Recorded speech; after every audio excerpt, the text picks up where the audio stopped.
अगर आपसे कोई कहे कि आप अपना आधार कार्ड भेजें या कोई डॉक्यूमेंट भेजें या क्वेश्चन पेपर भेजें, तो आमतौर पर ये किया जाता है कि मोबाइल कैमरे से फ़ोटो खींच लिया जाता है और उसे भेज देते हैं, जो सही तरीक़ा नहीं है। इसका सही और अच्छा तरीक़ा ये है कि पहले आप स्कैन गूगल से फ़ोटो खींचें।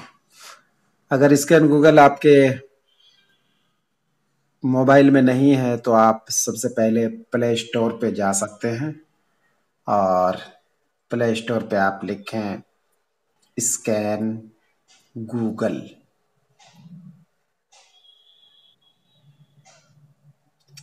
देखिए, photo scan by Google photos, इसको आप इंस्टॉल कर लें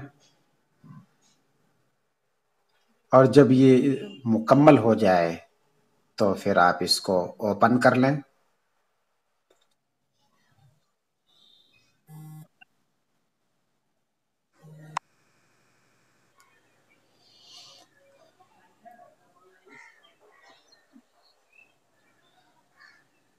ऐप खोलने के बाद ऐप में आपको खुद ही एनिमेशन के ज़रिए बताया जाएगा कि आप किस तरह से स्कैन कर सकते हैं, फ़ोटो ले सकते हैं।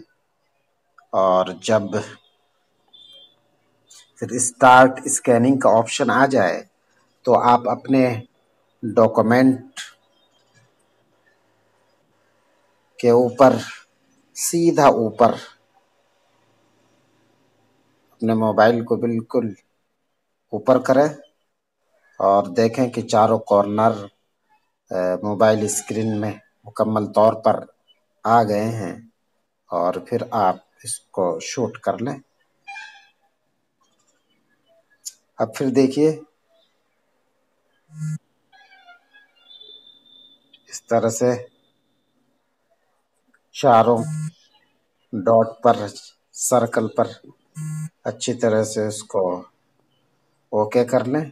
अब आपका फ़ोटो मुकम्मल तौर पर ओके हो चुका है। अब आप देखें कि हमने ये फ़ोटो जो ली है, तो जिसमें टेबल भी हमारा चारों तरफ से कोना नज़र आ रहा था, लेकिन जब फ़ोटो आई हमारे पास तो बिल्कुल जैसे हमने किसी मशीन के ज़रिए अपने इस परिचय सवालात को स्कैन किया हो।